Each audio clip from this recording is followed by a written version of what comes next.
Hello लोगोफोर बयखौबो गोदान आपडेट इउट्यूब चेनेलाव फिन बरायफिनबाय गोदान भिडिअनि गेजेरजों आं दिनै नोंथांमोननो मोनसे गोनां भिडिअ लाना फैदों। नोंथांमोना भिडिअखौ फारसेनिफ्राय नायबानो जाबाय। भिडिअआ मानि सायाव जागोन नोंथांमोना थाम्बनेल एबा टाइटेलाव नायनानै एसेब्लाबो हमनानै मोनखादों जानो हागौ। दिनैनि भिडिअआ मानि सायाव जागोन आं दिनै नोंथांमोननो खोन्थागोन मार्केट प्लेसनि बागै। गोबां मानसिफोरानो मार्केट प्लेसनि बागै भिडिअ लाबोनो होदों, कमेन्ट खालामदों आरो माखासे WhatsAppफ्रावबो आंनो मेसेज खालामदों। बिनि थाखायनो आं नोंथांमोननो मार्केट प्लेसनि बागै नोंथांमोना भिडिअखौ लाना फैबाय। नोंथांमोना भिडिअखौ फारसेनिफ्राय नायबानो जाबाय। जायफ्रा नोंथांमोना मार्केट प्लेस बाहायनो नागिरदों नोंथांमोना नायब्लानो जाबाय। बेयाव जोंहा माबायदि जायो नोंथांमोना फारसेनिफ्राय फुल डिटेल्सै आं नोंथांमोननो खोन्थानो नाजागोन। अके लोगोफोर भिडिअखौ जागायलांसै। भिडिअखौ बारा गोबाव खालामलांला, नोंथांमोना भिडिअखौ फारसेनिफ्राय नायबानो जाबाय। अब्ला आङो नोंथांमोननो खोन्थानि फेसबुकआव हाबनानै नोंथांमोननो खोन्थालांनोसै फारसेनिफ्राय। बेनिफ्राय जायफ्रा गोदान आपडेट इउट्यूब चेनेलाव नोंथांमोना दिनैसो फार्स्टब्ला नोंथांमोना चेनेलखौ दासिमबो साबस्क्राइब खालामना लायाखैब्ला नोंथांमोना चेनेलखौ साबस्क्राइब खालामना लाबानो जाबाय बेफोरबायदिनो आपडेट भिडिअ मोनबाय थानो थाखाय। अके लोगोफोर नोंथांमोना भिडिअखौ नायलांबाय थादो। बिनिफ्राय नोंथांमोना लाइक खालामनानै होबानो जाबाय जायफ्रा नोंथांमोना भिडिअखौ मोजां मोनो। अब्ला आङो फेसबुकआव हाबफैबाय। बिनिफ्राय आङो आंनि लग'आव थांगोन, बेयाव नायबानो जाबाय। नोंथांमोना बेयाव नुनो मोन्दों मार्केट प्लेस। मार्केट प्लेस होननानै बुङोब्ला जोङो मिथिखागौ, बयबो मानसिफ्रानो हाथाय बाजार होननानै जों मिथिखागौ। बेनिफ्राय आङो मार्केट प्लेसाव खनसे थुनानै होबाय। अब्ला बेफोरबायदि पेज गेवगोन। बेयाव गोबां मानसियानो जोंहा माखासे गावनि प्रडाक्टफोरखौ सेल खालामनो लुगैयो आरो माखासे मानसिफ्रा गोबां प्रडाक्टफोर बायनो लुगैयो। बेयाव जोंहा बाय आरो सेल खालामनो हायो, फाननो बायनो बेफोरबायदि हायो। बिनिफ्राय नायबानो जाबाय। बेयाव जोंहा बाइक बायदिसिना बेफोरबायदिनो कारफोरबो, गस्ला, सेन्देल, मबाइल गोबां जोंहा बेयाव बायनो हायो आरो नोंथाङाबो बेयाव फाननो हागोन। बेयाव जोंहा बायनो थाखाय जोंहा जिखुनु मोनसे प्रडाक्टखौ नोंथांमोना फसायनाय बायदि नोंथांमोना बासिनानै लानो गोनां प्रडाक्टखौ नोंथांमोना खनसे थुनानै होबानो जाबाय। अब्ला बेफोरबायदि पेज गेवगोन। बिनिफ्राय नोंथांमोना गाहायाव नुनो मोनगोन। नोंथांमोना बेयाव डाइरेक्ट सेन्ड खालामनो हागोन आरो बेयाव दङ मेसेज इन WhatsApp। बेयाव नोंथांमोना SMS बो खालामहरनो हागोन WhatsAppआव डाइरेक्ट थांनानै आरो कलबो रायज्लायनो हागोन। बिनिफ्राय आं दा खोन्थागोन जोङो माबोरै फाननो हायो। दा बेयाव जोंहा दङ, बेयाव दङ मोननै अपसन दङ, सेल दङ।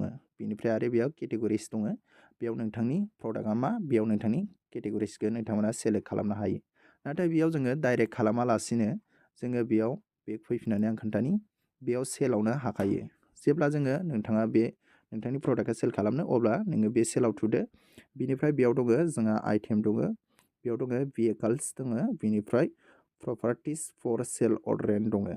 बेयाव नोंथांमोना जिखुनु आइटेम आइटेम्सफोर नोंथांमोना बेयाव सेल खालामनो हागोन। बिनिफ्राय बेयाव दङ भेहिकल्स दङ, बेयाव नोंथांमोना गारिफोर नोंथांमोना बेयाव सेल खालामनो हागोन, फाननो हागोन। बिनिफ्राय बे गाहायाव दङ प्रपार्टिस फर सेल अर रेन्ट, फाननो आरो भारायाव होनो थाखाय सम्पथिफोर। बेयाव आं नोंथांमोननो फार्स्टआवनो खोन्थानि, बेयाव आइटेमाव नोंथांमोननो आइटेम्सआव थुनानै खोन्थागोरनि।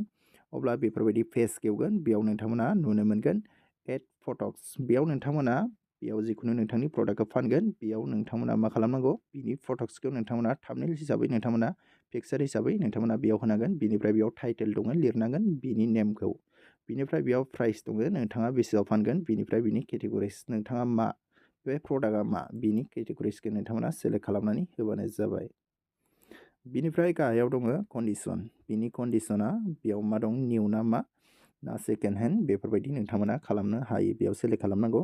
बिनिफ्राय डिसक्रिपसन, बेयाव जोंहा डिसक्रिपसनाव नोंथांमोना मा लिरनांगौ, डिसक्रिपसनाव नोंथांनि फन नाम्बार, WhatsApp नाम्बारबो डाइरेक्ट लिंक होनो हायो आरो नोंथांमोना फन नाम्बारखौ होनानै आरो डाइरेक्ट नोंथांमोना मेसेन्जाराव नोंथांमोनाबो बिसोरनि नोंनि मेसेन्जारखौ बेयाव नोंथांमोना लिंक टाइपिं खालामनानै होनो हायो। डाइरेक्ट बिसोरो नोंखौ मोननाय बायदि नोंथांमोना जिखुनु मोनसे बेयाव नोंथांनि कन्टेक्ट नाम्बारखौ होनो हागोन। बिनिफ्राय नोंथांमोना बेखौ प्रम'सन खालामनो हागोन।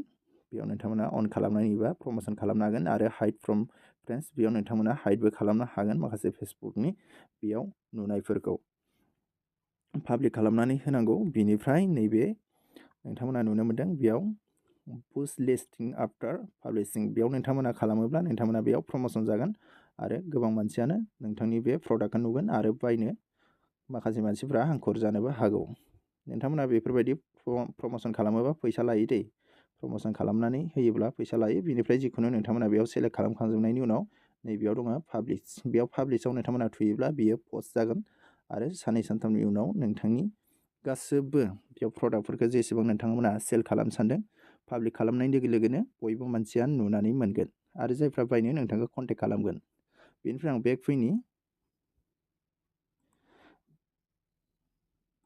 बेक फैबाय बेनिफ्राय आङो सेलावनो थुफिन दे डाइरेक्ट बेक फैखायो नालाय बेयाव दङ भेहिकल्स बेयाव नोंथांमोना गारिफोर नोंथाङा जिखुनु गारि सेकेन्ड हेन्डबाबो नोंथांमोना जिखुनु फाननो हागोन बेयाव नोंथांमोना मा खालामनांगौ बेयाव पिक्सार होनांगोन बेयाव पिक्सार एड फट'सआव नोंथांमोना थांनानै डाइरेक्ट बियो फ्लेशआव थुनाय लोगो लोगोनो बियो गेलारियाव लांगोन बेनिफ्राय टाइटेल प्राइस बेबो एखेयानो गासैबो नोंथांमोना बेफोरबायदि होजोबबानो जाबाय बेयाव टेगबो होनो हायो बेनिफ्राय बेयाव अफार डिलिभारिबो होनो हायो नोंथांमोना बेखौ खालामनानै लाबानो जाबाय गावबा गावनि हिसाबै बेयाव जोंहा जिखुनु मालफोरखौ सेल खालामोब्ला नोंथाङा हैनांगोनसो फ्लिपकार्ट एमाजनफ्राव जेरैबायदि होफैयो बेफोरबायदि हैनांगौ जायो बेनिफ्राय आङो बेक खालामनि बेनिफ्राय नैबे गाहायाव आं नोंथांमोननो खोन्थानि प्रपार्टिस फर सेल अर रेन्ट बेयाव नोंथांमोना गावबा गावनि सम्पति बेफोरबायदि न' बायदिसिना बेफोरबायदि रुमफोरखौबो नोंथांमोना बेयाव माबानो हायो थाथ'नो थाखाय बेफोरबायदि सेल खालामनो हायो बेयाव नायबानो जाबाय आं नोंथांमोननो खोन्थानि बेयाव नै फर सेल बेनिफ्राय प्रपार्टि टाइप बेयाव नोंथांमोना थुबानो जाबाय फ्लेट हाउस बिदिनो टाउन हाउस बेफोरबायदि नोंथांमोना सेल खालामनो हायो दै जिखुनु नोंथांमोना न'फोरबाबो हायो बेबो एखेयानो सेमानो नोंथांमोना बेफोरबायदि जायफ्रा फार्स्टनि आं दहाय खोन्थानायाव नोंथांमोना बानायदों बेबो एखेयानो बेनिफ्राय नोंथांमोना नेक्स्ट थुनानै नोंथांमोना खालामबानो जाबाय बेनिफ्राय आङो बेक फैनि